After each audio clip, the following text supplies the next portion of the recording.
ఇక్కడ మనకు ఏ సర్టిఫికేట్లు కావాలని చెప్పేసి కూడా ఇక్కడైతే ఇవ్వడం జరిగింది. సో ఈ సర్టిఫికేట్లను కూడా మీరు రెడీ చేసి అయితే పెట్టుకోండి. సో ఇక్కడైతే ఇవ్వడం జరిగిందనమాట. సో ఇక్కడ pertaining to EWS for the year 2021 to 2022 అన్నది చూడండి. ఇక్కడ ఇయర్ గుర్తు పెట్టుకోండి, 2021 to 2022. సో దానికి సంబంధించి ఈడబ్ల్యూఎస్ కూడా రెడీ చేసుకోండి. అదేవిధంగా కమ్యూనిటీ, ఓకేనా, కమ్యూనిటీ సర్టిఫికేట్ సంబంధించి non criminal year for BCs, ఓకేనా.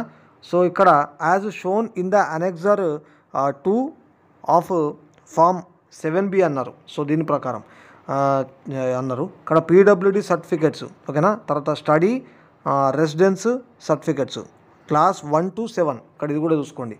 సో ఇక్కడ claiming any other reservations, relaxations, qualifications, so evidence of ఇక్కడ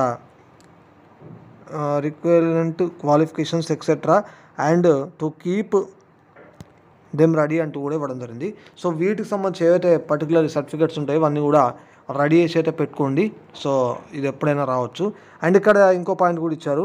if any candidates does not submit any of the mandatory certificates on the date of certificate verification no further time would be given అన్నాడు. కాబట్టి మనకు time కూడా ఎక్కువ ఇచ్చే అవకాశం ఉండదన్నట్టు అన్నారు. కాబట్టి ఇవన్నీ ముందుగానే రెడీ చేసి పెట్టుకుంటే మంచిది. సో ఇది మనకు వెబ్ నోట్కి సంబంధించినటువంటి ఇన్ఫర్మేషను. సో ఇంకేమైనా అప్డేట్స్ వస్తే కూడా మళ్ళీ మీ ముందుకే తీసుకొచ్చే ప్రయత్నం చేస్తాం.